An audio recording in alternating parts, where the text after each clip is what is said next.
Lucifer मतलब fallen angel जो रात को 3 बजे निकलता है। ये कौन है और कहां से आया है ये बात तो आप लोग जानते होंगे, पर क्या आज भी ये हमारे बीच रहता है? क्या हिंदू धर्म के मौत के देवता यमराज और गॉड ऑफ हेल ल्यूसीफर में कोई रिलेशन है? तो आज हम जानेंगे ल्यूसीफर के बारे में वो सारी बातें जो शायद आपको पता नहीं होंगी, और देखेंगे एक ऐसी अनोखी घटना जहां पर डेविल मतलब लूसीफर सीसीटीवी में कैप्चर हो गया, और जानेंगे हिस्ट्री की उन घटनाओं का असली सच जहां पर विच और सैटन के होने का दावा किया जाता है। तो इस वीडियो को पूरा देखना, बिल्कुल स्किप मत करना, क्योंकि भाई बहुत मजा आने वाला है, क्योंकि आखिर तुम्हारी तगड़ी डिमांड पर ही तो बनाया गया है आज का ये फाड़ू वीडियो।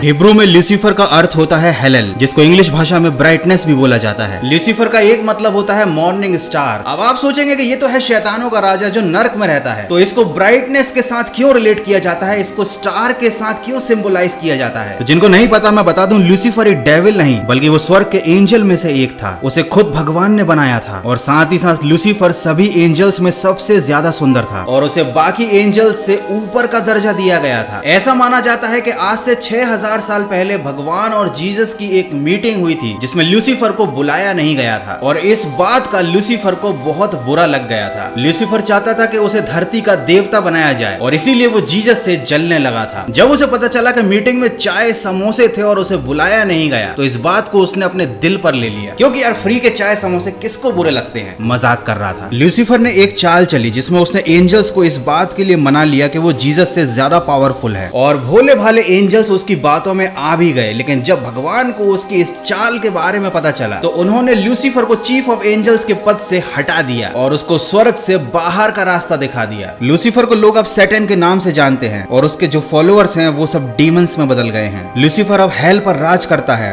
वो नर्क में रहता है, और वो हमेशा के लिए भगवान के खिलाफ हो गया है। और जो लोग अब ये कमेंट टाइप कर रहे हैं कि लूसीफर अब तो लॉस एंजल्स में रहता है और एक क्लब चलाता है, तो ये कमेंट मत करो, कहीं ऐसा ना हो लूसीफर लॉस एंजल्स से इंडिया आ जाए तुम्हें ढूंढते ढूंढते। अब बात करते हैं, क्या यमराज और लूसीफर के बीच में कोई रिलेशन है, या क्या ये दोनों एक ही हैं? तो basically Lucifer is God of hell, वो नर्क का देवता है, और वो कोई शैतान नहीं है, वो एक एंजल है, बस वो भगवान के खिलाफ हो गया। और यमराज है God of death. Basically difference तो ये है कि यमराज का काम है मरने के बाद लोगों को नर्क या स्वर्ग तक ले जाना, तो बेसिकली ये दोनों एक नहीं है। Yamraj never say you to do the bad things, he जज you, but Lucifer wants you to do the bad things. मतलब कुल मिलाकर लूसीफर चाहता है कि आप गलत काम करो और शैतान के अनुयायी बन जाओ।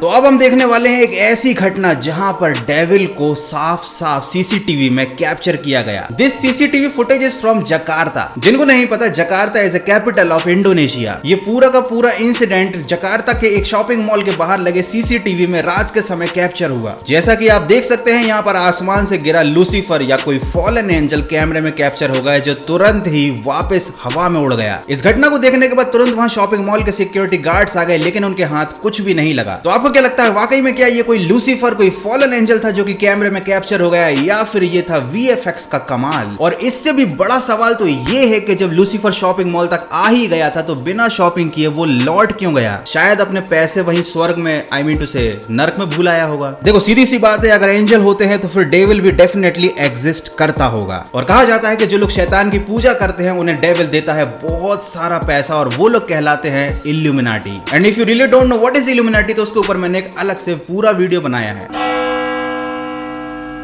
अब बात करते हैं कुछ इतिहास की घटनाओं की। ऐसे बहुत सारे फेमस किस्से हैं जहां पर किसी न किसी आर्टिस्ट को या फिर किसी बड़े आदमी को शैतान का पुजारी कहा जाता है। लेकिन अब मैं इन सारी घटनाओं के पीछे की आपको डायरेक्ट साइकोलॉजी बता देता हूं। तो एक टाइम ऐसा था कि जब भी कोई इंसान बहुत ज्यादा फेमस होने लगता था, तो उससे जलने वाले उसका नाम शैतान के साथ जोड़ देते थे। उसके बारे में ऐसी बातें फैला देते थे कि इसकी मदद शैतान कर रहा है, एंड दैट्स द रीजन कि वो बंदा इतना ज्यादा सक्सेसफुल हो रहा है। और फिर उसकी सक्सेस की ऐसी की तैसी कर दी जाती थी, उसको शैतान का साधक मानकर या तो उसको मौत की सजा दे दी जाती थी, या उसको देश से निकाल दिया जाता था। एंड सिमिलरली यही केसेस औरतों के साथ होते थे। जो औरतें राजाओं की बात नहीं मानती थी, चर्च के पुजारियों की बात नहीं मानती थी, या फिर कुछ अलग काम करना चाहती थी, उनको विच करार दे दिया जाता था। देखो मैं ये नहीं कह रहा कि लूसीफर होता है या नहीं, मैं तो ये पॉइंट क्लियर कर रहा हूं कि किस तरीके से हिस्ट्री में लूसीफर या शैतान का नाम लेकर लोगों को ह्यूमिलेट किया जाता था। अब बात करते हैं, क्या रात को 3 बजे वाकई में शैतान का समय होता है। दुनिया में 14% लोगों की मृत्यु की संभावना सबसे ज्यादा उनके जन्मदिन के दिन होती है और उसके बाद उनकी मौत का टाइम होता है रात को 3 से 4 बजे के बीच। कुछ लोग इसको मौत का समय या शैतान का समय कहते हैं। साइंटिस्ट के अकॉर्डिंग अचानक नींद खुलना, तेज पसीना आना, हार्ट अटैक आना, अस्थमा अटैक की सबसे ज्यादा पॉसिबिलिटी रात को 3 से 4 बजे के बीच होती है। इस समय पर एंटी इंफ्लेमेटरी हार्मोन्स का उत्सर्जन कम हो जाता है। तो बेसिकली अगर आप मरना नहीं चाहते हो तो इस समय आपको जागते रहना पड़ेगा, क्योंकि इस समय इंसान की नेचुरल डेथ होने की पॉसिबिलिटी बहुत ज्यादा होती है। और इंडिया में इस टाइम को कहा जाता है ब्रह्म मुहूर्त, और इस समय जो इंसान उठता है वो लाइफ टाइम हेल्दी रहता है। लेकिन भाई सुबह 3 बजे उठने की बजाय आज तो उल्टा समय चल रहा है, लोग रात को 3 बजे सोने जाते हैं। तो अगर आप इस वीडियो को देर रात तक जाग के देख रहे हो तो भाई इस वीडियो के बाद मोबाइल को बंद करना और सो जाना। और हाँ, सोने से पहले वीडियो अच्छा लगा है तो